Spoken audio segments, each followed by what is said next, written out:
Welcome to the Old Man Orange podcast. I'm Spencer Scott Holmes. And I'm Ryan Dunigan. And on this glorious day, did you just get bombarded with PlayStation Network sales as well as other things? I haven't even gone on. Like last week. I haven't gone. Be grateful you didn't. It was just a place to throw cash at. Okay. So much so that PlayStation was even at a point they're like, they gave me $15, and I asked everybody else around me, like, did you get that free $15 from PlayStation? And they're like, no. I'm like, oh, that must have been just because I spent so much. They're like, here, have more, spend more, damn it. Yeah, no, I haven't been on like the PlayStation Network, or actually haven't played a video game in a while. I feel fucking horrible because I know how much we talk about games on this podcast, but I'm not gonna lie, don't take this as like a cry for help, but I've almost been like so kind of stuck in my day-to-day routine with going to work, then working on like whatever side project, and then coming home. Just it's almost becoming like, loneliness is actually not so. It's almost becoming like how do I put it? Like it's almost becoming like shit. I had it before I came in here. Damn it! But no, it's almost like I think I can live with loneliness. I'm kind of getting used to it. Yeah, I know. That's like, well, for me, it's like, I'll work all day and then mostly... It's a bearable depression, At nighttime, I'll throw in like an hour or two into some game or something like that. But for me, I've always been a person that goes in cycles. Like, sometimes I'll be way more obsessed with movies. Sometimes I'll be more obsessed with video games. Sometimes it's comics. Sometimes it's regular books. And then it mostly rotates from there on out.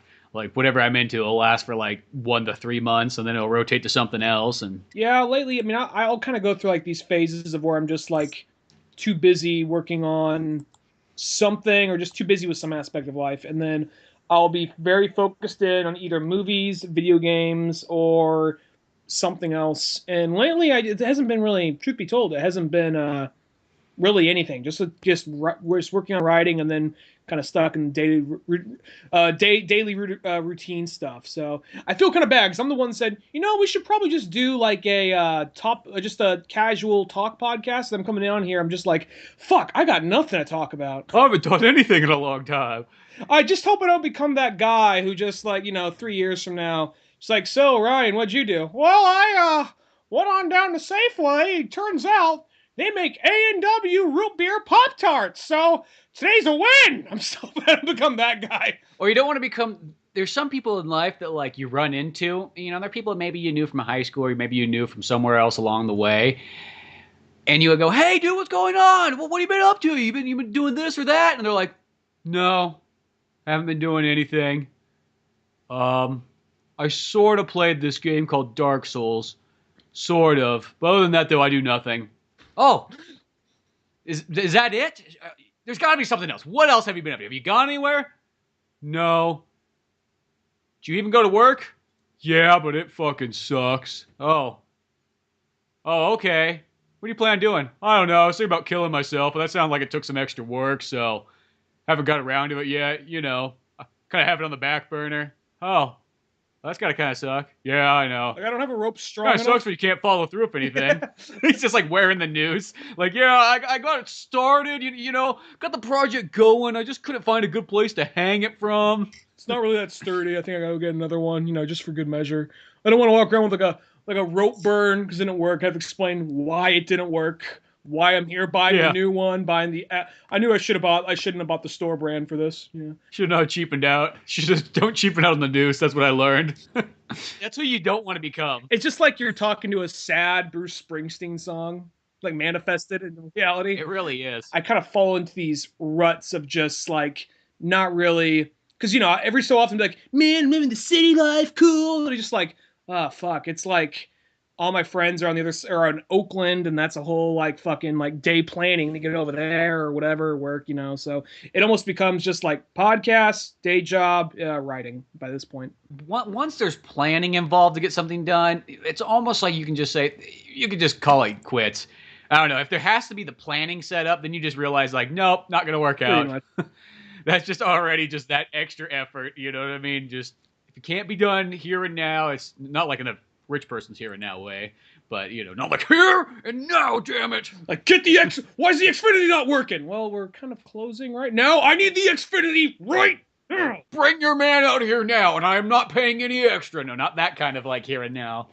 Not the guy that comes out to put the fucking satellite on, and then they realize the bill's an extra $50 more, and this guy fucking drove from Oakland 3 hours up the hill, and poor bastard. That guy. No, actually, strange enough, kind of tying to like one of our last podcasts, Final Fantasy 15 came in, and it came in its nice little shiny metal tin box with its cool old-fashioned artwork on it and everything like that. For you, this is kind of like this is kind of like going back to that friend in high school. Like you haven't seen him in a while, you know. This is Used to literally be. equivalent to that guy you run into at the gas station who's like, "Yeah, I thought about killing myself." Well, it's like one of those things, like you know, because this used to be your thing. This used to be your thing, and then something happened. The band broke up, or he just, you know, he was hitting on Laura one day, and it just got awkward, you know. So now it's like, oh shit, long time no see, man. How's it going? It really is because that's you know, like I remember I thought about it like not too long ago. I'm like, fuck, Final Fantasy. When I really think about it, and I think about all the games, it's like it's one of my top 5 favorite franchises. Yet I have not really played it since like 2002 or whenever 10-2 came out. That was the last. That was the last good Final Fantasy for me. I just stopped from that point on once they changed it to the runaround system and they got rid of the turn-based and it wasn't really an RPG anymore.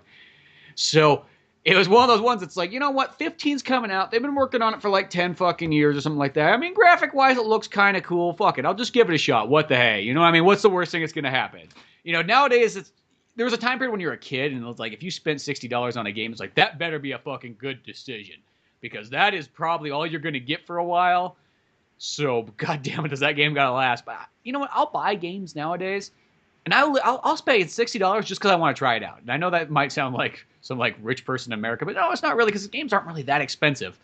You know, it's like sometimes it's like I just want to see what the game's all about. That was kind of like how Pokken Tournament was. Like I feel kind of bad because I didn't put a ton of time into it. The game's really cool, you know, but I just more than anything I wanted to try that game out. And maybe if I had somebody to play it with, it'd change everything. But you know, that's kind of how fighting games mostly are nowadays. I would just try stuff out a lot more like in high school. It was like when you first get a day job. You don't have rent. You don't have to worry about rent or anything like that, or like car bills. So you're just like, holy shit. So you mean what used to take me like half a year to save up to get, I can now just get like within working in a weekend? Yeah. So I remember when I had my first like real paying like you know, job. I would just be going like to the Walmart. Don't judge, folks. It's all we had where we were at, and just it's still all there is to choose from generally. Yeah, GameStop now, so another corporate chain. But you know, yeah, that's worse than Walmart. But then you would just go to So I just go to Walmart. Just like, oh my god, like I don't even know what this game is, but I'll try it out. Fuck it, I got the money. You know, I don't got bills. Then you just get to like, for me, I got to college, and that's where I was just like, ooh, I'll wait for a sale.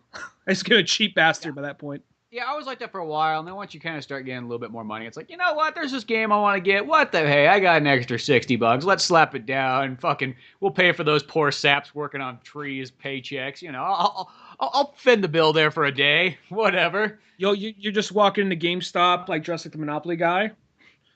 Except I mostly never buy things from GameStop anymore, but yes, pretty much like that. Like, hey, son, take some money. Let me see. Where are your wares? Well, nowadays too with Amazon. If you got Amazon Prime and you pre-order a game, you get 25% off, which almost is one of those ones like, you know, before there's some games that was like, well, I don't need to get that day one. I can wait a little bit for it. But for 25% off, I'm like, that's fucking $15 off. The game's probably not going to drop in 2 months. So even if you didn't play the game for literally 2 months, you still don't feel like you lose, you know? You're kind of covered. And that's kind of how Final Fantasy was. And you get it with the bonus editions and all that stuff too, which is pretty sweet. So I was like, you know what? I'm going to get Final Fantasy 15. We're just going to, you know, try it out. Let's hang out again, see what it's like, you know, and kind of play it. And it's like, I'll go into the game with an open mind. I know it's not turn-based. You know, I think that's, you know, for a while there was just like, so turn-based? Fuck it. I don't care. Not going to like it. Even though some of the RPGs I did try in the last 10 years, it was like one of those ones I'd always get about a couple hours into them and go, you know, the runaround RPG, you know, I don't know what it is. It's kind of weird. And Final Fantasy 15, it's still the runaround RPG. And the only thing, though, it's like, God, gameplay-wise, it still feels like you're playing a half-assed Ninja Gaiden game. Just that. You know, it doesn't feel like a AAA title game. You know what I mean? I guess it's one of those things like a lot of... Like, I don't know. We could probably pinpoint why so many things feel like, why are they just standing in a line? Why are they taking turns fighting? You know, that stupid shit you would hear, like... Well, yeah, there's always be those kids in high school that would put down RPGs. And I kind of understand. Back in the day, I think the whole thing it was like a technological limit. So you're like, well, fuck, this is how we'll make it simple. But then we don't have to have that many backgrounds. You know, they're gonna have all these battles anyway, so we'll just lock them into this. And I think that's like why how the RPG was sort of created was based off the fact that this is like how we can tell a long story without putting too much work into it. Well, I'm trying to figure out because there's a handful of games, not many, but a handful of games.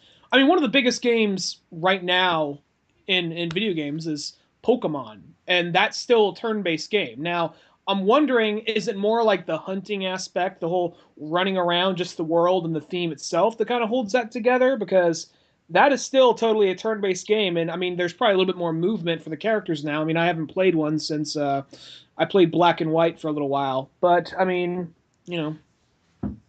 No, because Pokemon, as well as ones like, I mean, at its core, it's the same game. It's all the small things that's what makes Pokemon like better and better each time they come out. And here's the thing: is on the 3DS and PSP Vita, there is still turn-based games, but to me, it's like not saying anything against those games. And that's well, Pokemon's one I really like, but they do always feel like whenever you pick up one of them, it's more feels like you're playing something from the past when you want to kind of play something. Like I almost feel like I always want something like RPG but modern. Like that's like give me like the super good graphics and all that kind of stuff, but let it still be an RPG. You know, and it's like don't get me wrong, those ones on the 3DS like they're cool. You know what I mean? But it is kind of feels like well, this kind of feels like I'm playing something from that was like a lost 1999 PlayStation game. And I don't mean that in a bad way, but that's sort of kind of how they feel. Like they probably play better and stuff like that. But you know, you kind of want to see how good the graphics got. I mean, the last game that I played that was going for the retro vibe that actually worked out really well, I'm sure you played a lot more than me, but we talked about before, Dust. Dust on the PlayStation Network was a really fun kind of Castlevania-style retro game. And it kind of felt like, to me, a PlayStation 1 game that was harkening back to the SNES. That's what it kind of reminded me of. But yeah, because it definitely felt like it felt like almost like a Sega Saturn game almost more than anything else. Maybe that's a better analysis because another better comparison because I never played really a whole lot of Sega Saturn, but no, I don't know. I think that people just have trouble getting into RPGs now, just because like why are they all fucking standing in a line? And I think you also said it best when we were talking about Final Fantasy the movie, where how the Advent Children, how it's just like they made it like oh so that's what's going on when they have these battles. They're all like flipping upside down, firing two guns at the same time, all this crazy ass shit. And then you actually play it like, oh, standing in parallel from each other, which I always just assume there's a bigger battle that was going on. It was just the genre. And, like I said, I think it would be cool if they did something where, I'm sure some games done this, where they have some pre-made cutscene. Like, pick one or two cutscenes where it's just not a cutscene, but like the characters are fighting, but they're just not really doing any damage. It's going nowhere. When you actually select your attack, that's where an animation of the characters landing their blows happens. You know what I mean? Just to make it more interesting. Like changes as it's going on. It's almost like a Dragon Ball Z fight where they're like missing. Yeah. They're like dodging and everything like that. And then when you attack, it like lands blows. It's like something like that would be cool. And I know that's kind of, I mean, we could say once again back to Advent Children, like after they made that movie, I felt like it was one of the ones that's like, well, fuck, we made the movie look like this. Now there's going to be people that probably never played the game but seen this movie. They're going to be expecting the game to play like that now. So, because really, ever since that movie, that is where the change happened. Because once again, 10-2 was the last one for Square Enix. And then from that point on, the RPG element kind of went away, and they went to an action game. And the thing is like, I think also this is the other thing that kind of brought down the RPG, is other games started incorporating the RPG element in there. So I think to the mind of, regular people sometimes, they feel like, oh, well, the RPG is still there. I play my Borderlands game, I level up. It's like, yeah, well, it's a first-person shooter of RPG elements, which don't get me wrong, I love games that have RPG elements, but it's not an RPG. At the end of the day, it doesn't give you that same exact like feeling that you want from, it just sounds so weird, but turn-based battle. Like, I don't know what it is about it. There's something so special about it. It's kind of like when you meet anybody who really likes turn-based games a lot and they go, oh, I really play them for the story. It's like, fuck no, you don't. You play it for the gameplay. The story is actually the second part of why you like the game, but it's not the main reason why you like it. I think the last thing that really actually brought the last really big mainstream games, I guess you can call, I don't know, because people always called Legend of Zelda a role-playing game for a long time. I never thought of that as a role-playing game. I always thought of more as a puzzle adventure game. But I think Fallout was then, and I'm sure whatchamacallit, the big one you named it a little bit ago, Dark Souls. that's a role playing game people talk about. But I think what the That's not really it a role doesn't playing seem game. I Though. know, but it's like that's what people refer to it as, and that's what people. I mean, it's more of like you're what Yeah, you mean by they call you it. mean like it's kind of like that idea creating your character. There's all these leveled stats. It's just not turn based. It'd still be a role playing game by that point, but it's just not a turn based one. The closest thing I think to to like a turn based big AAA title aside from Pokemon, probably like Fallout, because once you go into the VAT system, that's kind of the closest thing you got to a turn-based thing. Because then, I mean, there's still like lifetime stuff where you got to run behind shits and load up your gun, take shoot up and then come back up. But Well, and going back to the Zelda thing, like when we were kids, that's kind of like, in a sense, when you said RPG, there was two types of RPGs, and one was either it was Final Fantasy style or it was Zelda style. So you would always ask somebody like, "Oh, I'm playing this RPG. Is it Zelda style or is it Final Fantasy style?" Which I know nowadays, if you use that term Zelda style as an RPG, people go, "What? Zelda's an RPG?" I'm like, "Well, when we were fucking kids, we all called those ones RPGs," and I feel that's sort of where, in a sense, you can say the Zelda style of RPG, if you want to even call it that. That's sort of what everything kind of became over time. I think after Ocarina of Time and things like that, it kind of slowly went in there. And because the thing is think about it. How many people do you know that have played Zelda when you were a kid? Tons. But then Final Fantasy was always more of a niche audience because sometimes the person that played Zelda would be the same kid. It's like, why the fuck are they just standing there in Final Fantasy? Like, I just like fucking slap them with my dick and take them out. And you're like, yes, and you also play Zelda. And that's the thing. It's like, yeah, Fallout is one of those ones. Like, once again, to me, it's realistically more of a game of RPG elements. yeah, But the VAT system is the closest thing that does make it feel. I think that's why I like it so much. Is it does remind me sort of like a turn-based with the VAT system. like you don't have to have the VAT system, but I really think all the more recent Fallout games would be a big fucking mess if it wasn't for the VAT system. So, I mean, Well, I remember because 4 was the first one where it's like, oh, it actually plays kind of decent as a first-person shooter. Because the other ones was like, if they didn't have the VAT system, they probably the kind of game be like, fuck this game, not playing it. because it was very jerky. And I'll be honest, because even though I love the Fallout games, at least I can't say on like 2 and 1, all the originals, but like 3 onward, the reason I love those, truth be told, they're big fucking clunky messes. The way they have so much shit jammed in them, so many kind of like, default setting looking characters, but it's just, you can kind of do whatever you want and the gameplay is fun. So, and the idea, the world, the history behind it's cool. But so many things about it, just like so glitchy and so many like, it's just hard to do anything out. You can do it, but it's hard to do anything out of the VAT system. So if that wasn't there, I don't know if that game would be nearly as popular. And that's probably the closest thing we got to a turn-based system.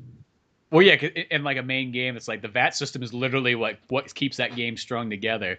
Now, recently, and I mentioned it before, there's Tokyo Mirage Sessions that came out for the Wii U. That is actually a traditional RPG, turn-based, on consoles, with fucking good-looking graphics and everything. That game right there literally delivers what, you pretty much would want in a turn-based RPG.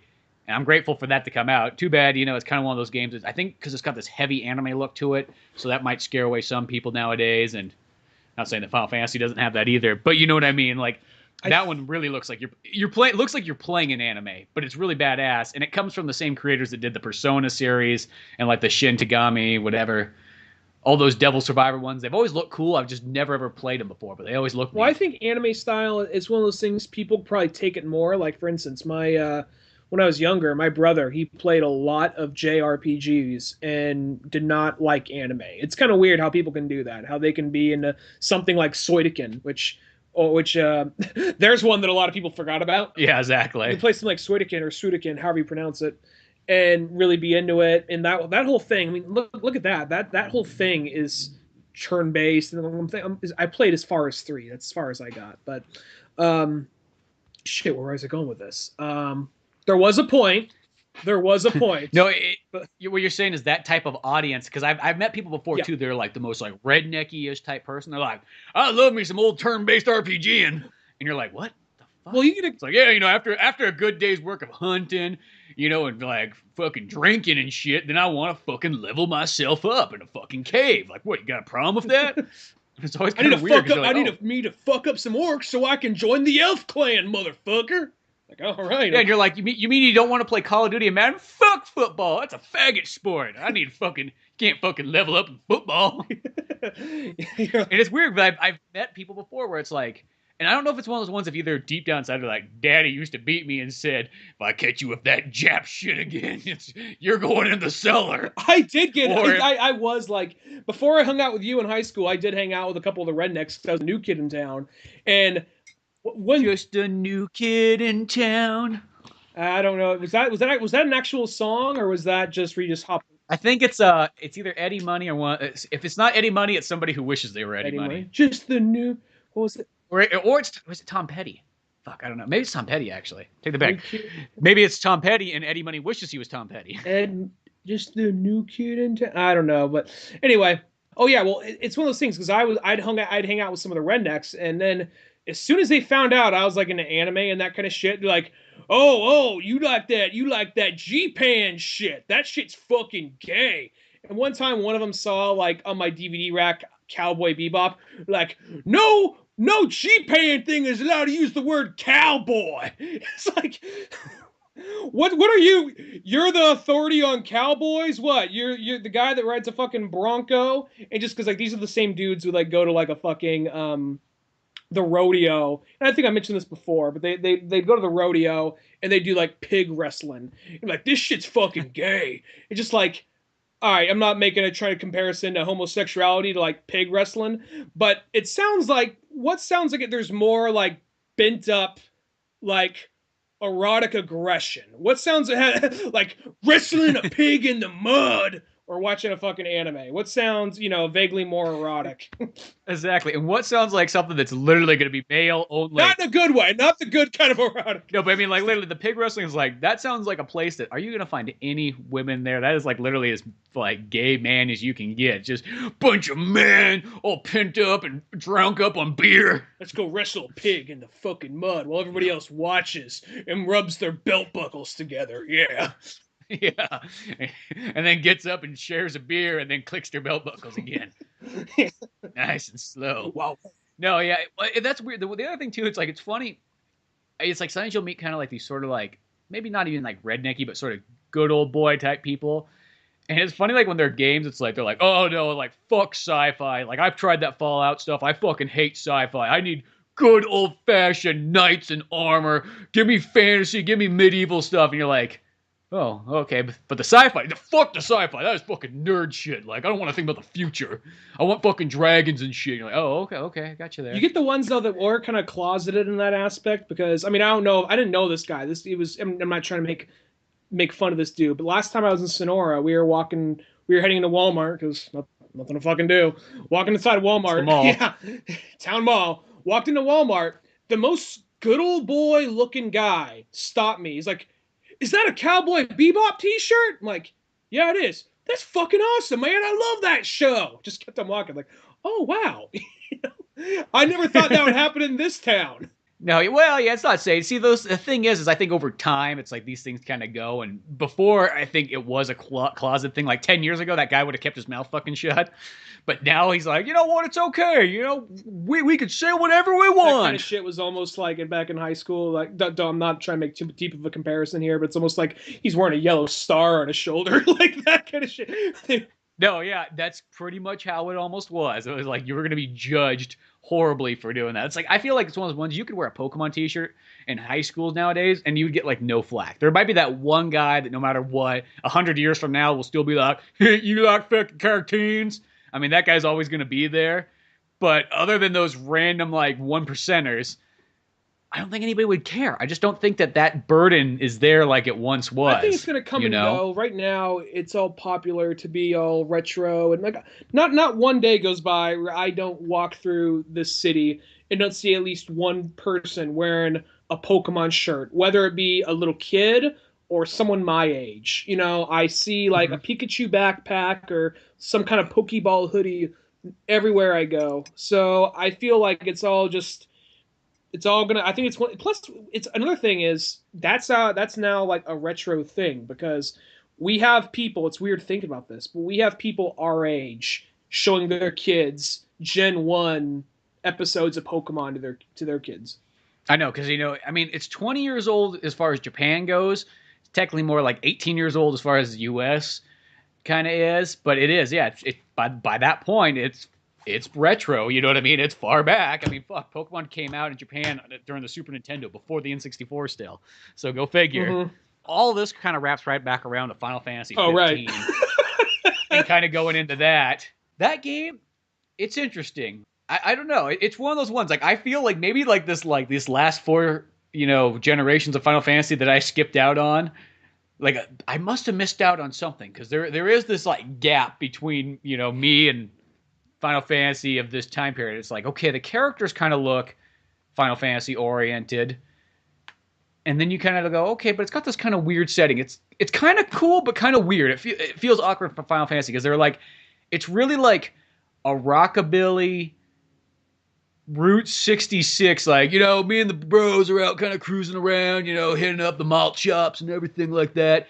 And even when the game starts off, your car fucking breaks down, they're like, oh, we gotta fucking push it. And they got Stand By Me playing over, and you're like, this is by Florence and the Machine. Yeah, I don't know who's doing the cover of it. It's not like the original. That's who it is, Florence and Machine. Oh, is it? Okay. It's not John Lennon. They couldn't afford him. But, what you think with Yoko Ono would have been a shoe-in, but still. Because I think she's the one who owns it. So. And they're the same.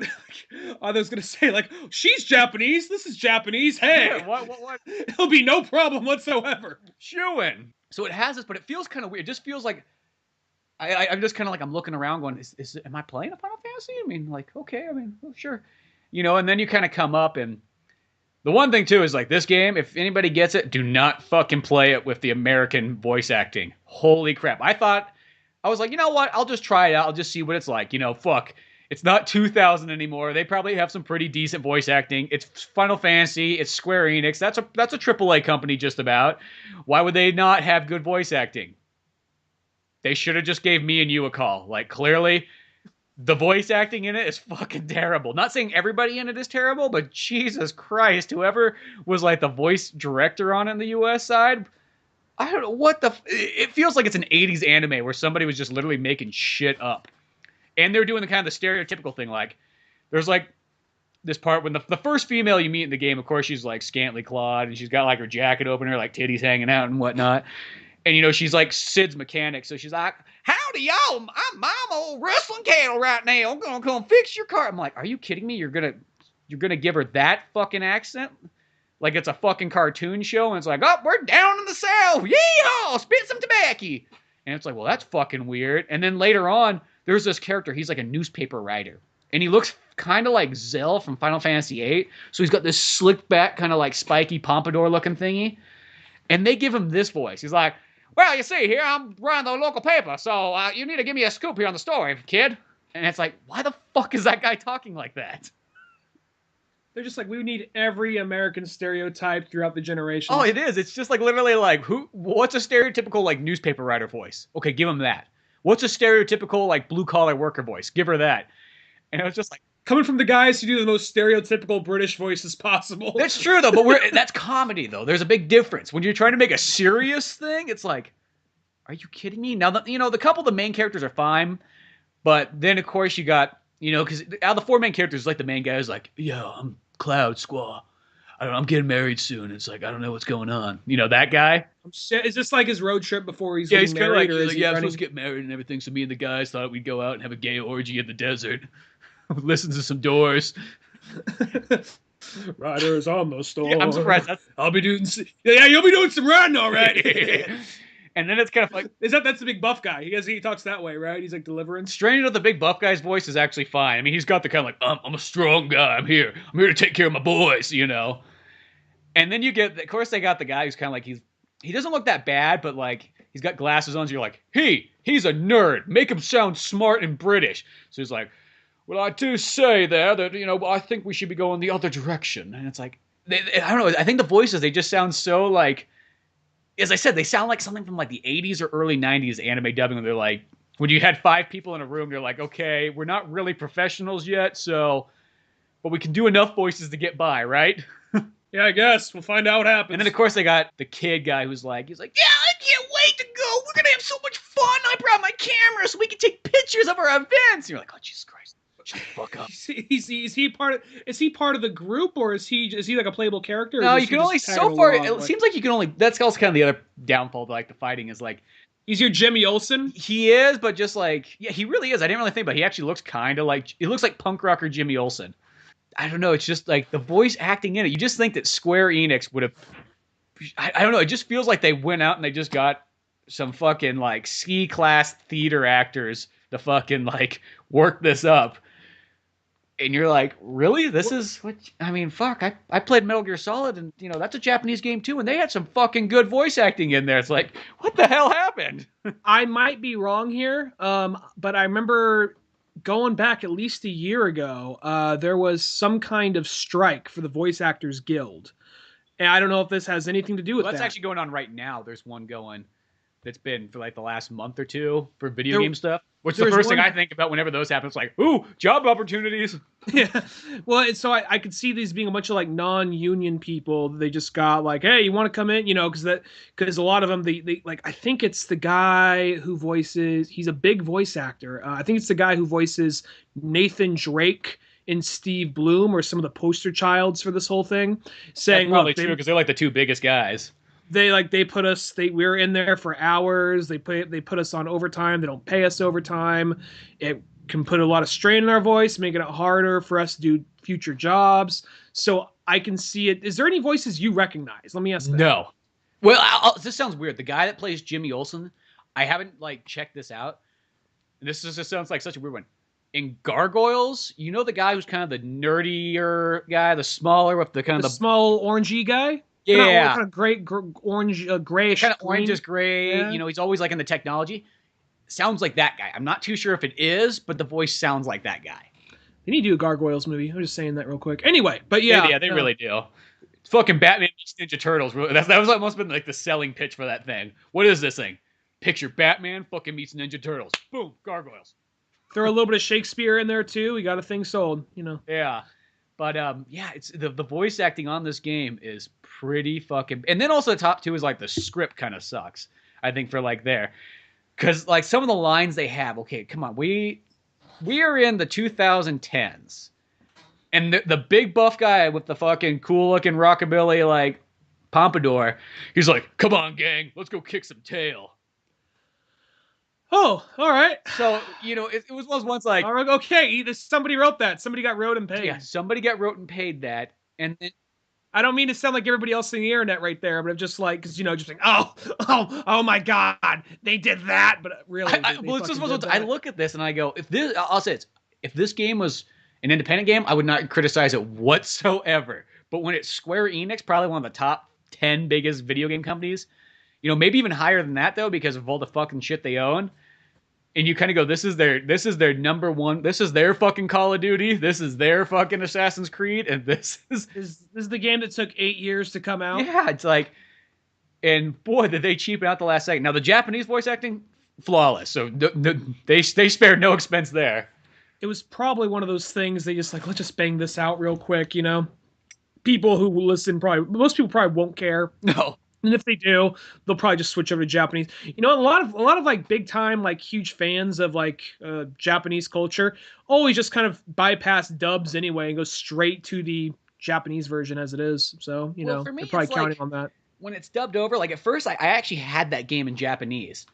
And then it's like the downfall sometimes of video games, unlike a movie or like, here's a perfect example, like unlike old Final Fantasy where like, you know how like the dialogue boxes would appear all over different places in the screen, so it didn't feel like you're missing out on the action. The downfall to like a video game subtitles is they're down like at the bottom and they're kind of small. So when you got to look down, look back up, and they're almost like worse than like a movie subtitles.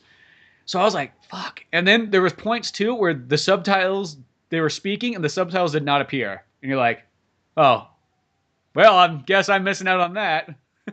So then I turned on the English, and then I was like, oh, no. I'd rather just miss out on some things that they say if that's the case. Well, the whole thing with the, I mean, here's kind of my thing. We mentioned this before. At some point, Final Fantasy characters just got, this is going to sound super douchey and kind of overly macho maybe. They got less and less masculine as it went on. Exactly. I mean, even when you look at like 7 characters, they even looked anime-ish, but they still had kind of like a little bit of, like you said this before, like kind of a steampunk vibe. They had a little bit of grit, a little bit of dirt to them. Yeah, you look at the pictures inside the manual of Final Fantasy VII, and it's like they look pretty badass. Even 8, even though I never played 8, I've seen gameplay footage, I've seen some of the characters. They look a little like stylized, but at the same time, they look kind of cool. Uh-huh. Is it going on? Then 9, had the whole cartoony fantasy look anyway. But then and even 10, they looked a little buffer, but they looked like they're going to like an 80s rave party kind of. Yeah. And go ahead. I would say 10's kind of the start where it starts, because you get somebody like Titus who kind of is a little bit like, hey, I'm Titus, everybody. I play blitzball for a living. Let's save the world. You're like, oh, Jesus fucking Christ. He doesn't. And Titus is just like jacked. He's this guy. He's jacked, but he looks like well, I mean, it makes sense. He looks like he's a member. He's like the missing member of the Village People. Yeah, or like even just like part of a Backstreet Boy like cover band. Yeah, and then as it goes on from there, they even get more of kind of like a lot more product in their hair, a lot more stylish. Even by the point when they get to the 7 Advent Children, a lot of the characters that looked like they had a lot of grit to them looked more like, I'm Cloud and I wear this weird half dress, half sleeve thing. Just like, what the fuck is that? Yeah, I like put on the fucking purple jumpsuit pant, parachute pants. Put on the MC Hammer pants. Come on. Yeah, Jesus Christ, be a man. Yeah, and then like Barrett has like this white, like bright, like leather jacket, and then like a metal like chainmail net shirt underneath. So it's like a lot of these. Sid still looked cool, but so like badass. And Vincent looked the same. But like then there's like it just would get one of those things like a lot of the male characters looked less and less masculine. This one, they look like a bunch of HM models driving in a BMW. Like, come on, guys, let's go fight some bad guys, but look stellar while doing it. And that's pretty much what it is. I mean, you hit it on the nose there. But here's these are the other kind of weird things about the game, and the game's kind of like claiming it's like, okay, we're going back to open world, which, you know what, by this point in life, generally when I hear the word open world, I just kind of go, fuck that. Realistically, I don't like open world games. There's a few of them that do fine, but for the most part, when I hear the word open world, that just means, oh, so you're just going to extend the gameplay by me running around way more than I really need to. That's mostly what it breaks down to, People think Grand Theft Auto open world, and there's always so much to do, whether it be a side mission or the game itself. Uh-huh. But you get other people to just kind of like, me wrong, I love the Arkham games, but the Arkham games really pad that shit out with stupid little tasks you don't really need to do. And nearly every open world game does it. The only ones that seem not to be, there's so much to do in Grand Theft Auto. They do have a lot of dumb shit to do, but there's so many good things to do, and there's always like, what's over here? I'm always kind of curious just to walk around and see what's in this world, where it's always a lot of other open world games is more like it's just big for the sake of being big. Exactly. Now, Grand Theft Auto, that's the example. That's the game series. That's fine being open world. That's what you expect in it. But it's some of the other games. And now at least Batman, like the upside of that game is they still keep it kind of condensed, where realistically Batman probably could just be a linear game, but since their world's not that big and, you can fly around and it doesn't feel like it's taking that long, it's okay. It's fine. But so many games, though, it's just, I don't know what it is. It's just that the idea of open world, you just know it's not going to be that good. The game that I think that does, it's not really open world, but does it like perfectly, like a great in-between, is that last Tomb Raider game that came out, which I kind of went back and played a little bit of that recently, which I really actually, I think I came to the conclusion, I think that Tomb Raider, Rise of the Tomb Raider, is my favorite game to come out on Xbox One and PS4. I think in that generation, I think that is the pinnacle game for myself. Rise of the Tomb Raider, is that the second of the reboot? Yeah, it's the second one. Like, that game is so good. It plays so well. It's amazing how good it was. I almost kind of forgot. Like, well, I remembered it was good, but when I went back, I'm like, God, I forgot how good this game plays. It's just everything's dialed in. But what they do in that one is you kind of like come to certain sections of the game. So it's like you almost have this little like almost island carved out area. And in this area, you might have a little bit of like almost like slight open worldness, but never enough that makes you feel like you're running around for like, hours. Everything's like in close proximity, but it still gives you that kind of open world feel, but almost in a linear fashion, which is kind of nice.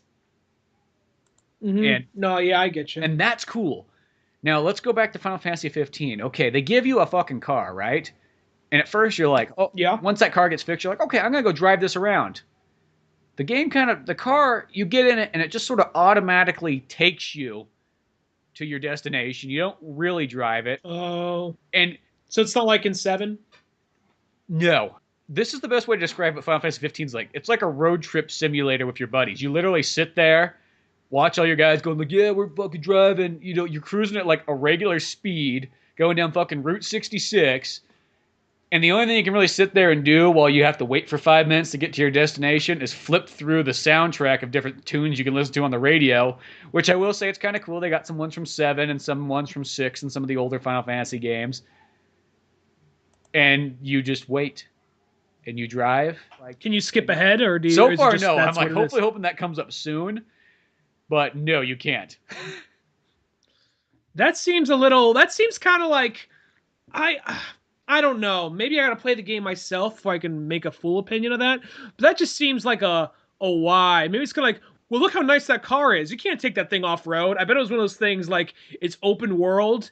Yet, like I'm guessing the car, can you stop and get off and like walk around the side of the road? You can walk anywhere, open world. So it's going back to that, but it's like, you know, straight enough in Final Fantasy, once again, I mean, like you could say that like the old Final Fantasy games are kind of open world in like ways, but like they still had it where it's like more like you had the open world map, and then you kind of went to your like pocket kind of linear sections of the game, which were either like towns and caves and so on. When it's just straight up open world like this, it's kind of like, why? You know what I mean? It's like, because here's the thing. The game's got amazing graphics. That's like the selling point of the game. Like when they have a cutscene in the game, it literally looks almost like Advent Children, like that good. It's pretty impressive. And then the regular gameplay footage is still really darn good. But it is kind of, I don't know, it's just kind of a goofy game. I just don't get it. It's like the road trip thing, the slow driving. I mean, maybe it's still the beginning. I've only put a couple hours into it. So maybe it does get cool. Well, I was going to say, I mean, the concept of like a rockabilly 1950s road trip thing, that's a cool concept to me. And I like that. I just know how certain things about it look. And I guess the weird kind of like glam, gothy look that a lot of the characters have doesn't really, I'm just not big on the aesthetic of the way that a lot of those characters look. They just look like, I can't believe any of those guys have the ability to like take a life. They look like they'd be afraid to get their clothes dirty. So I'm just, but I think I guess it would just be the way they play it. I guess it was one of those things, you know what? We want to give it this whole like 50s Route 66 feel. Let's give them a car. I'm like, oh wait, that means we have to worry about the car going off road and getting damaged and then probably avoiding battle. Fuck it. No, they just make it an automatic thing. That's all it is. And I can see that getting kind of old real quickly. So is it one of those things like if you see a bad guy, you can get out of the car like, let's go fuck that guy up, and then get back in the car and just keep driving? I've never really seen a bad guy so far on the side of the road. Really? Yeah, because that's what somebody was like, oh, so could you, like when you're driving along the road, you just get random battle encounters? It's like, nope. Don't get those either. You can't even sit there and dick around with your like stats and stuff. Like if you go to the menu, it pauses it, so it's like, well, that's fucking stupid. That is fucking stupid. I don't know. Yeah, because every so often they try. If you could go in the menu and like almost like flip around your stats and do all that kind of work while you're driving, that'd be one thing. But yeah, I don't know. It's fucking goofy. So it's one of those things that adds probably. How long would you say it usually takes for the road trip aspect for them to keep driving and going on to the next main location? How long does that? So far, it takes 2 to 5 minutes, give or take, where I was going. That still seems to add up. That's a long fucking time. You need to like fucking pull out your Game Boy of that length. Yeah, I mean, I guess maybe they're trying something experimental, but experimental doesn't always pan out. I don't know. I don't know. It's one. I know that's how Final Fantasy has always been like that. You know, they've never done the thing where they're like, you know what was a really good feature? Let's take that feature and make it even better. They mostly have always just done the thing like, okay, that game's done. Toss out all the ideas. Let's start from scratch again. That's always how they've keep been. the chocobos. You know. Yeah, we'll keep our like core elements. Somebody will always be named Sid. We'll always have a chocobo. You know, we'll have these few elements in there. Here's a couple like, you know, summons that you'll know. But other than that, though, we're going to start from scratch with a brand new battle system, brand new this, you know. That's, I think, what made Final Fantasy X-2 kind of cool, because I always consider that it plays like the greatest hits version of Final Fantasy, like 1 through 10. Like, they just took all the best elements from those games and combined it into one game, which I think that's really cool. Well, I remember seeing, like, you're talking about, like, the battle system. I remember seeing footage for E3, and they said it wasn't finely tuned yet.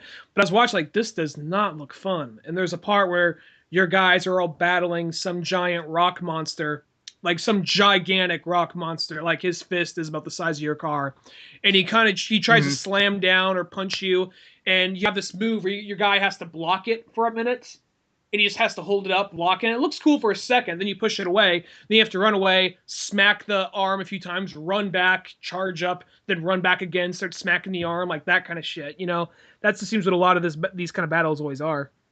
Well, pretty much the battle system, it's kind of like you just go. See, that's what I mean. It plays like a clunky Ninja Gaiden. Now, if they wanted to do, since they want to do this style, and they've been doing it for a while, hire fucking Team Ninja to come in and say, do the battle system. Get somebody that fucking knows what they're doing to do a battle system. I mean, you're fucking Square Enix. You're not just some like third party company. Fucking get somebody in there to make it fun. Get some guys from fucking Devil May Cry. I don't care who you get. Get somebody that knows what's going on and do it, because that's kind of what it is. You just kind of are in there and you're like, circle, circle, circle, circle, circle, circle, circle, circle. Okay, it's dead. Go to the next one. Circle, circle, circle, circle, circle, circle, circle. Okay, it's dead. Remember, everybody, Spencer is too positive. He likes everything. I know. I'm giving this game a shot. Like, that was the whole point. Like, I'm not pissed off like at my purchase or anything like that. I know what I was getting into. I just wanted to see what this was going to like, because also this is going to represent what that 7 remake's like, And so far, it's like kind of like fuck the 7 remake. Once I heard it was episodic. that. Yeah, well, that and the battle system, because this is the thing about the battle system is just this kind of runaround half-ass Ninja Gaiden. See, the thing is, if it played like Ninja Gaiden, you're like, it should have like light attack, heavy attack, and you should be able to do these sweet combos and have different things like that, because it's like it's trying to do that, but just like the half-ass version. Maybe it would be cool if it was like Ninja Gaiden. That could change things, because I love fucking Ninja Gaiden. But at the moment, it's just kind of like, it literally is just like fucking jam the button, once in a while, run away to the other side, do it again. Your strategy is like to smack, smack, smack, smack, smack, run away, heal, smack, smack, smack, smack, smack, run away, heal. I almost feel like it sort of takes out the strategy and almost like gameplay elements of like old turn-based, where you're like, okay, I'm going to attack this turn. Next turn, I'm going to use some magic. Then I'm going to have to probably heal. Maybe I'll have to recast, reflect, or protect, or something like that. Like, it seems like that kind of like thing is gone. It's just like fucking just mash the buttons together, keep smacking the enemy, run away when you need to heal, come back, and do it again. And the thing, too, is like, you should be able to switch back and forth between your characters, but you kind of are just stuck playing as the main guy, which is kind of, I don't know, goofy. What's the point of the other people if they're just kind of your support, right? They're literally just your support, and you can have them do, like, they all have, like, their little special moves, and you just, like, hold down L1 and click it. It's like, whatever the fuck their names are. It's like, go, Bob! That's not his name, but... And then they just run in, they do their special move, but... I don't know, it's okay. I feel like what was kind of a little bit of a test for this upcoming... We said Final Fantasy VII, but I feel like something else was another test for this whole gameplay style, was Kingdom Hearts. I think they're like, okay, we're going to put out Kingdom Hearts, which is sort of a spinoff, so if it's different, people can't really complain that much. It's an entirely different franchise. And then... Because by this point, it's not even really like... It doesn't even come across as like Final Fantasy meets Disney. It's almost just like weird. It's its own thing. Final Fantasy characters pop in to say what's up. But it's one of those things where I think they almost use that as like a testing ground, and people liked it. So they're like, fuck it, let's just throw it in this thing. It's a new generation. Fuck those old fucks. Yeah, because that's what it does. It plays just like Kingdom Hearts does. Maybe since it... In a sense, it's gotten like a little bit better as far as like that style has gone. But, well, here's the game that actually is Square's first attempt, I think, at doing the runaround RPG, but they actually did it right, is in Parasite Eve, the original one. Because in that game, well, one, you're only one person, but when you go into a random battle, you can run around this like square or rectangular map, or square, I guess, since it's an old school game, and you had your attack, magic or whatever it was in that game, items and so on, and defend and things like that. But what that game did is you had your active time bar still going up, so you'd run up, and I think things had range attacks and things like that. You'd fucking shoot the enemy, and then you'd run back sort of while you wait for your active time to come back again, and then you'd kind of do that. But in that game, it sort of worked, where these newer ones, it's more like they don't have the active time bar, which maybe that might make a kind of a difference if they had something like that. Instead, you're just kind of running in there, just like swinging away, and then, yeah, you do have this weird kind of, you can kind of block, and then you can parry and things like that. I did find in the options menu, you can make the game be from active to wait. And when you have it on wait, if you don't move, the game actually kind of goes into slow motion. So you can sort of have it like a turn-based game. It's more, once again, like a partial half-assed version, but it does stop it and you can kind of look around and kind of make your next decision. Sort of makes the game slightly better, but I don't know. Not better enough. Are you waiting for it to wow you later? I don't know. I'm going to keep playing it. As I said, like, I didn't buy the game expecting to go through it and go like, give me my Fallout experience or something like that, or give me what I wanted from 7 and 8. Like, I know that it's not going to be that, and I'll play it until I just kind of get bored and, go from there. And, it's not like, it's one of those ones, I'm still intrigued to play it. It's not like I'm like, fuck this game. I haven't got to that point. I haven't got that point like fucking I put Mad Max back in because I was talking to somebody else. I'm like, fuck, I need to play that game again. I haven't played it in so long. I played it for like 2 hours and I felt I was going to have like a fucking mental breakdown.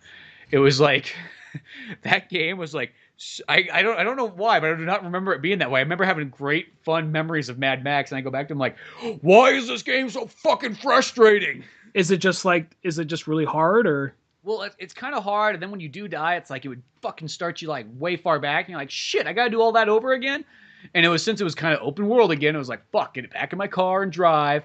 And then there would just be things where it's like, oh, okay, I gotta go out and destroy these things. Okay, go destroy it. Okay, trying to do it here. And then all of a sudden, like, fucking a bunch of guys drive by and go, hey, let's fucking dick around with this guy. You're like, jeez, get the fuck out of here. Get the fuck out of here, goddammit. So you start to like fucking kill these guys. Okay, now let me get back to what I was really fucking supposed to be doing. And all this stuff, and it was just like, I don't know what it was. I was getting fucking stressed out to the max playing this game. I was literally Mad Max, fucking stressed out to the max. And then, okay, so that was like, fuck this game, fuck it, I'm not playing anymore, fuck this, fuck you, you stupid fucking game, yelling at the TV at the top of my lungs. And then the next day or whatever, I bought the fucking Middle Earth game because it was $7 on PlayStation on their sale. I'm like, well, fuck. I always wanted to play that game. Let's play this. And then I was like, about an hour into it, I was like, it's the same fucking creators of the Mad Max game. And though the game's really fun, it's just like the frustrating level of it's like, whoa! It was like, another mental breakdown game. Yeah, I played Broforce the other day. I love Broforce. That game just makes me only happy. That's weird because that game, you can die a lot in it, but it's not really frustrating. Where sometimes there's some games, like, I don't know what it is, like when you die in them over and over, it just makes you more and more angry. And that's sort of how both Mad Max and Middle Earth were.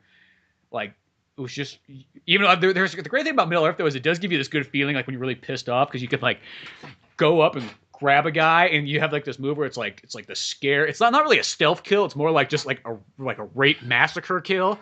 You just like fucking got the guy and just start jabbing him and fucking shanking him like in front of all his friends and the orcs are all running away like, oh fuck, and then you chase him down. You're like, get back, or I'm gonna fucking rape you, and just start stabbing him to death.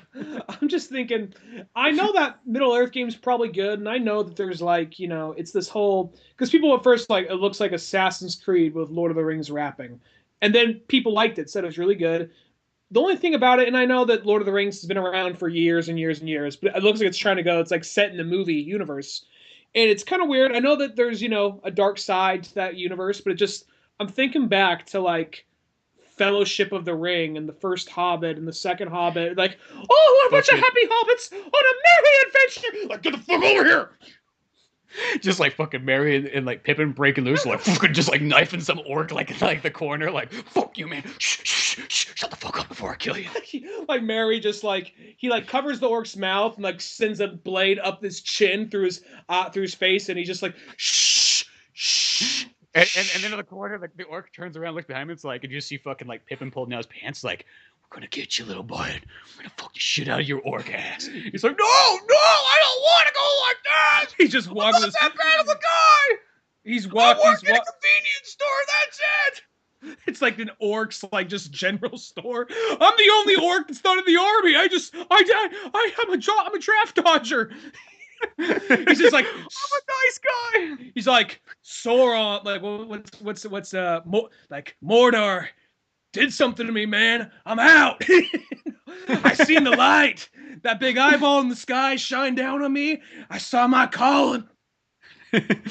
He just has this big, like, even though he's a little hobbit, he has like this big this fucking 10-inch cock just like out, like, oh, it's ready for, it's hard for murder, bro.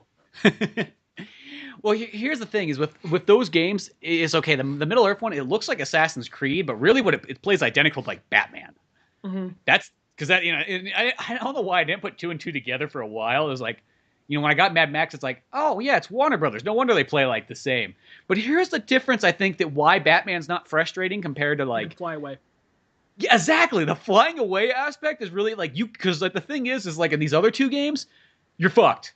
You're fucked, man. You're like, there's nothing. What are you gonna do? You're gonna fucking grappling out of the fucking desert? No, you're not. You're gonna either kill this guy or he's gonna kill you. That's it. You don't have a fucking choice.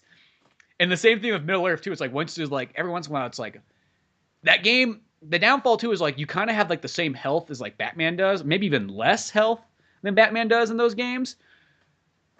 So the downfall is like if you get ganged up by like fucking 15 orcs or 15 fucking ruffians out in like the wasteland, just like Mad Max, you're kind of fucked because it's like you don't have that much health. You get hit like 4 times, you're dead. And you fight the same way as in Batman, but the thing is when it's like you can't do let's get the fuck out of here. Because in Batman, you kind of like you mostly generally take out one guy at a time, or you're like brawling a bunch of guys, and it's more geared towards it. Where Middle Earth, the downfall is the fucking you get ganged up by all these guys. Or same thing in fucking Mad Max is even worse because you can't really heal. You need water to heal, so if you don't have fucking water, you're like fucked. Oh, this is gonna sound really random out of nowhere. One of my favorite, it's not really a glitch, but I guess one of my favorite flaws in a video game is in Mario 64. Just hop in water. That's gonna send your life bar up. Oh yeah. Well, it's not really a glitch. Well, it wasn't a glitch, but it was just like a weird thing. It was like something they fixed later. Just like, well, when you hold your breath, you lose life. So then it's just like one of those things where, oh, just hop in water. It just heals you automatically. Like, oh shit, we put a lot of thought on that. Whatever, fuck it. We're this far along. People will be blown away about every other aspect of the game. Don't worry about it. Yeah, there's just that one weird part. But yeah, it was like both that Mad Max and Middle Earth game, they're good games, but God, sometimes they just put me over the edge like a little bit. And it's just, okay, so Mad Max, Middle Earth, or Final Fantasy 15? Final Fantasy 15 hasn't put me over the edge yet, so. Oh. It just caused a lot of eye rolling. Yeah, it's more just like I just can't figure out. It's goofy. Goofy is the best way to describe Final Fantasy 15.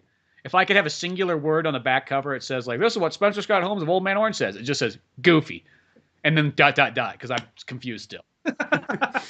I'll say it's like Square Enix, like they're just in a weird spot. I mean, so I haven't really been playing a lot of their games in a while. Now, I played Kingdom Hearts 1 and 2 back in high school and liked those games. And then I played a little bit of 10-2. And I don't know, I just kind of just fell off the Square Enix train for a while. And it's been how long have they been, I'll say this, how long have they been promising Kingdom Hearts 3? But they keep on coming like, Kingdom Hearts Remix, Redubbed, Awakening of the Sleep. Yeah. Kingdom Hearts, the Dream Dub Remix, Happy Hanukkah Special, like 3.5, just all these different fucking, it's like there's 8 of these weird middle games, and they're saying 3's coming out. Don't you fucking worry. And it's just like, there's this whole, like, all this shit that's, because I remember before 2 came out, there's 1 or 2 little things that between 1 and 2, and like, oh, here's 1 or 2 games, but while you're waiting for 3, they got this whole giant series of all this confusing bullshit with all this lore going everywhere, and it's like, why don't you guys just put out fucking 3? Yeah, take all that time and effort you put in these other miscellaneous games that confuse I have no, like, whenever I see it pop up on Amazon, I'm so confused. I'm like, which one's this one? It's coming out for PS4 2.8. What the fuck is 2.8? That sounds like a game that's partially done. Yeah, and it's like they always got some really fucking obnoxious name like Redux Sleep or Awakening Glytheraphon, just some fucking like, weird fancy. Just like something like. That's one of those shit. It's like some shit that looks like some like fan fiction writer on Newgrounds, 13 years old. Like DV and art just was looking up on a thesaurus. Like Expedus. Okay, we'll call it that. That's a big fancy sounding word, Yeah, exactly. And then put a number in it, Not just one number, 2.8. Yeah. Well, here's the thing with Square. They released they were the publisher on the Rise of the Tomb Raider one. So they're doing something right as far as publishing goes, because once again, I've come to the conclusion, I think that's my favorite game of this generation of video gaming. Actually, the last Square game I did play was Life is Strange, and that was kind of like their take on a Telltale game. But that actually felt I don't I think they're just releasing. They're probably I just a think publisher because they're probably just they become kind of like they publish a lot of stuff, so they own a bunch of other companies. But yeah, it's like I don't know. The Final Fantasy 15 is one of the things. That game looks beautiful, looks super gorgeous, graphics look fantastic, but it is kind of weird, and it's just kind of I don't know what else more to say about it. It's just kind of I'll see where it goes, and you know, hopefully cool shit happens along the way, and if it doesn't, whatever, fuck man. Is there any like story developing like conversations? Well, so far the game's when they just wait in the car when they're driving in the car, just go to the next spot. Is it just them just bobbing their heads, listening to Florence and the Machine? Yeah. Like one of them just like you just see one of them like turn to the others like no, don't, but no. Just keep on driving for another 5 minutes. Just awkward silence. Okay, we're Can here. I turn the radio on? Just like a slow turn, nothing. Okay, I won't touch it. Well, this was the other thing that was kind of weird. Is like, you go into like, your town, which is like a truck stop, and and you can go to like the fucking mini mart at the gas station, and that's where you buy potions in Phoenix Downs. They got, the fucking burger joint across the way. And then do they all have like a 50s kind of vibe to them, or do they look kind of fantasy-ish? It looks like you're fucking in like Pulp Fiction or something like that. But okay. So I mean, like that part's kind of cool. Like Jackrabbit Slims. Yeah, maybe not that cool, but okay, more like American Graffiti. Okay. But and then like okay, your hotel so you can spend the night. It was just like some old danky like fucking trailer out in the back, and then they do weird things like this. Like somebody had to sit down and animate all this stuff together and got paid fucking $2,000 to do it probably, or maybe not that much, but you know what I mean. And it just shows them they get in the hotel or they get into the trailer like, yeah, let's stay here for the night. That sounds cool, man. And they open it up and it just I don't know what it was. It was just like I just wanted to like go fag like inner fucking like. I don't know. I just feel like seeing something extremely homophobic. I don't know why. I just saw these guys in each other. Fuck! I'm sorry, it just came out. I don't know why they like get inside. Like, yeah, this is kind of cool and cozy. It just like it looked like they're all gonna like fucking gangbang each other in this like dank old trailer. I guarantee you that's just like fodder for somebody writing slash fiction right there. Oh, well, they get inside and like the one nerdy guy's like, I'm like the expert at cooking, so I'm gonna get some meal. And of course, like the fucking Jimmy Olsen guy's like, yeah, he's gonna cook meal for me and put a sausage in my mouth. He doesn't say that, but he looks so excited for like whatever this guy's gonna cook. And then of course the big rockabilly guy and the main character go outside and they're like sitting down, like, hey, look they put some nice chairs down here. Let's sit down here and like converse, Here, I'm gonna rub. They say let's converse. No, they don't say any of this, but they're kind of like talking, but you can't like hear what they're saying. But it's just like, who the fuck animated this stuff? It's so weird. And then like I realized later on that all these characters each have their own special abilities. So the reason why that guy was cooking is his special ability is he's a cook. Jimmy Olsen's special ability is he takes photography. Fucking the big guy's special ability is adventuring. And the main character's special ability is fishing because he's Japanese. Why else would he? What other ability would he have? Because these are all things you need. Every single one of those is a trait you need when going on a big fantasy adventure. Well, it's so weird. Like the Jimmy Olsen guy, like photography. He takes pictures along the way. So like every once in a while you get to a point, it's like, oh, fucking Jimmy Olsen took these 12 pictures. Choose which ones you like to keep. It's like, shut the fuck up. Shut the fuck up, Jimmy. I want to hear what you have to say. I don't want to see your fucking pictures. I don't want to see the picture you took of me like in the restroom, like with my fucking like dick out. And why are we saving this? He's like, I guarantee you, it's just gonna be. It's like you didn't take a picture of a single woman on this entire field trip. He's like, no, I just took pictures of ourselves, doing cool, fun stuff. It's like, oh, Jesus fucking Christ, Jimmy. Look, there's a picture of a dog. Oh, dude. It's like, what am I gonna do with these photos, anyways? I'm like, if I save them, where do they go? Like, I guarantee you, it's just gonna be a slideshow for the ending credits. Yeah, it's something. It's so weird. I feel like have I missed out like by not playing the last 4 games that come out? Did I miss like a lot? Like I am so confused. It's just As Bob Dylan said, times are changing. No, So, I'm expecting Bob Dylan to show up in the game almost. That's what you kind of feel like there's just gonna be some of this like music. Like, well, fuck, if they got one licensed track, like they're probably gonna have more. Maybe I don't know. I just come to, hey guys, Hey, What Bob harmonica Dylan comes- here. Like, oh, if Bob Dylan was actually like a full on, and he's like, I'm like, your mage or something like that. I'd be like, sweet. The other thing is, like, That's my attempt at I'm not sure if that came out as the victory jingle, but it was my attempt. it did towards the end. The other thing that's kind of weird about this game too is I kind of wonder, like, is this game going to be only men the entire time? Or are you like never going to have like a female playing character? And so far, like the only like woman that was really in the game was like, "Hi boys, my tits are here, so you can like rub them in there. You get in there, right? Okay." It's just like, oh no, we were having a man experience in the trailer. Like, oh well, I thought I was gonna bring my beer and you could all fuck me. Oh no, we're not into that stuff. You can go now. Go fix the car, bitch. Okay. Okay. My tits are- Well, I'll find somebody else's dick to suck tonight.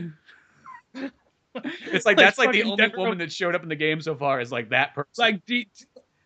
like Dead or Alive 1, like boob physics, just I kid you not, ridiculous. she looks like she could be a Tina costume in Dead or Alive. And it's funny because this is the first woman that shows up in the game, and really the only woman so far that's had any like. It just kind of reminded me like all those ones like people get so pissy nowadays about like the smallest thing that like a woman can do, in a video game or a movie. It just felt like I don't know if Square was like, well, fuck them, we will put a big titty blonde girl right at the beginning of the game. She will have short shorts and a thong on and everything that we want. It's just like it just reminded me like somebody's like, you know what, I'm gonna fuck you PC people. We're gonna piss you off to the max.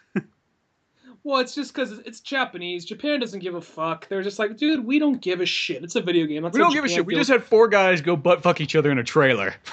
Yeah. If we How's want to that have for some hot progression? shit, Yeah. that's our counterbalance to it. It evens it all out, Or it's one of those things. Oh, look, we got a hot chick here that just like she'll be back around the corner. Once these guys are done sucking each other off, she's gonna come right in. I promise. Oh, it should be in the next scene. Well, it's just kind of weird. It's kind of like I saw it, I'm like, is these gonna be my 4 main characters the whole time through? Is this gonna be just a total like man experience? Like this game's all about fuck your girlfriend, man.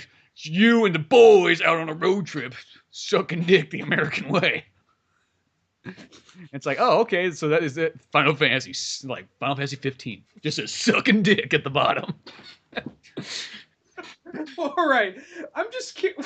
Why is it just like it got very gay very quickly a minute ago? Is it just because it's just like this adventure of all these dudes that are just so like oblivious? Like is it almost kind of like that Kid and Ryu level from like Street Fighter 2V, No, where it's just dude, let's just go swim naked for no reason, like that kind of shit? No, because Or the is Ken it and just- Ryu thing is like, you slap dicks like in the pool, and it's nothing gay about it because you guys are gonna go out later on and get chicks anyways. That's like the Ken and Ryu thing. It's like what they do is not gay as long as they don't make eye contact, except for that one time that there was a mirror. That they're fine. This one just feels I don't know what it is. It's like, well, one guy, it's like pretty much if the one guy wasn't getting married, it would seem kind of weird. But I just feel it's weird to the fact that like no women. The only woman that is in there is like extremely like slutted up, and then these guys are just kind of like, yeah, we're going on a trip, and then that's just it's more like the weird actions they do. I feel like that's what kind of like it's just weird. I don't know. Does everybody seem kind of melancholy? Like, yeah, it's on a road trip. I wish it was nice, but Well, because you got Jimmy Olsen who's like, we're having so much fun, guys, and you're like, Jesus Christ, Jimmy, shut the fuck up, Jimmy. What's his real name? They all have like the weird thing too is like I can't remember what their names are, but they all actually 3 of the characters end in like the same thing, which is kind of weird because I always feel like when I write characters for anything, I try to make sure that none of the characters' names end like in the same thing. Like if I had somebody's name that ended in a Y, I wouldn't try to make somebody else's name end in an I, if that makes any sense, or it gets confusing. Yeah. But in this game, 3 of the characters all end in like whatever they are, like Ism or Isis or whatever the fuck. I don't know. Galactus or Galactus, Spartacus. yeah, Spartacus, Galactus, and Mactus. It's like they're almost like that. It's like that's fucking confusing. Why are they all And Jimmy Olsen. Yeah, Jimmy fucking Olsen. And it's just weird. Yeah. Is it just Jimmy's always so happy just to be on the ride? Just such a good time, guys. And then there's like the British guy's like, I don't know. This looks like it's a dangerous thing. Maybe we should rest up. And you can kind of choose what you want to say. You can be like, no, go fuck yourself. No, they don't have that, but like you can either tell them, that yeah, okay, I guess we should rest up, or maybe we shouldn't, or whatever. And then you got the big guy who's like, yeah, I'm here to protect the boys. These are my homies. My boys. It just, I gotta protect my boys. I gotta protect my boys. I'm like a medic in the military. They're like my children. I'm like the mother hen. like it's one of them. Like Jimmy Olsen gets shot. Like, oh god, he unbuttons his shirt. You're gonna be okay, Jimmy. He's like, suck my tit, Jimmy. What? I'm your mama. Suck my tit, Jimmy. It's good for you, damn it. Why do you think I don't wear a t-shirt underneath this? It's packed with Phoenix Down. Go on, do it. I always put a little Phoenix Down in my steroids. Just case for this. I don't know. As well as once, I can't wait to see how it goes on further. But yeah, that's probably enough for that right there. Speaking of something fucking amazing, I don't know if you've seen this movie yet, though, and I know it's been out for a couple weeks, but this is one to fucking see in the movie theaters. Was that new Mel Gibson movie, fucking Hacksaw Ridge? Amazing. I want to see that. So fucking really good. And fucking the action in it is like fucking out of this world. Like, it is so fucking violent. It's one of those movies where like the first hour doesn't really have any action in it, but then once the action starts up, it's like fucking goes for like an entire hour with like little like in between breaks. But I've heard nothing but good things about it. Yeah, it is almost like a perfect movie. Like everything in it's good. Andrew Garfield's awesome. I mean, the fact that this is all based on a real story and all this stuff is really cool. Just the visuals, and then even just that character himself. It's like, oh my god, this guy. It's like, even though he's almost like he's the definition of like what a Christian should be. He's out there like he's not killing anybody. He helps anybody. Fuck, he even takes care. He saves like a hand. Well, I don't think he saves a couple of Japanese soldiers, but I think the first thing it does is when they get down the bottom, like, there's a Jap, stab him to death. Okay, right down the corner so that, fucking, what's his name doesn't see it. But no, like, there's like, just like moments in there that's just like so touching. There's a part where like, he's left up there alone after this like Hacksaw Ridge, like ginormous fucking like carnage war section and everything like that. And I guess if anybody doesn't know what this movie is, pretty much World War II, everybody's like jumps on board to go, fight the good cause. This guy just kind of like, just a simpleton of the South, Christian boy, not highly educated or anything like that. He's going to join, but he's not going to carry a fucking gun, and he ends up winning. First, they're going to like throw him in jail for not wanting to carry a gun because he's disobeying orders, but he, wins this case or whatever, goes to war, no gun, and he's just like a medic. He's just there to do good. So they get to the Hacksaw Ridge, which is this, 500 feet up in the, top, just straight fucking half dome looking mountain thing. And they get to the top and they're trying to cross it there and battle the Japanese. And they have this this battle is like, if you ever thought that like the beginning of fucking Saving Private Ryan was intense, this is like that times 10. It's just like, holy fuck, the carnage and violence going on in this. It's just ridiculous, but like awesome all at the same time. I mean, awesome and sad, you know what I mean? real people did have this carnage happen, but as far as the movie goes, it looks pretty cool. Special effects wise, somebody needs to get a fucking award there. And he starts, after that, like everybody fucking leaves, and somehow, some way, him and like a handful of people are left, and he's like literally just saving people's bodies and like dragging them up and carrying them out of the way, and then he like lowers them down on this rope. And then he goes back out and gets another one. And, he's doing this over and over and getting all kinds of his different buddies and things like that. And this part just almost like, made me want to cry. He's like inside this tunnel running away. And the Japanese are like, oh, someone's in here. And they keep running around. And he's like hiding and everything like that. And he runs up and he bumps into this other Japanese guy who's all like fucking wounded. And he's like fucking scared for his life that, this guy's going to like murder him, He's pretty much going to like fucking be like Middle Earth and just start fucking stabbing him to death to make a fucking noise. Mary style. Yeah. And, instead, though, it's like, he's like, no. He's like, he gives him fucking like a bandage, gives him some morphine, takes fucking care of him, and then goes out. It's just like, oh my God. That's a good guy right there. And then, two, it's got fucking Vince Vaughn back in action where he fucking belongs, and he does a badass job in it. Because to me, it sounds so weird. I know most people always think it's weird. I always have thought of Vince Vaughn as an action star. And I know that really only comes from Lost World. But to me, like, as a kid, that was the first time I ever saw Vince Vaughn.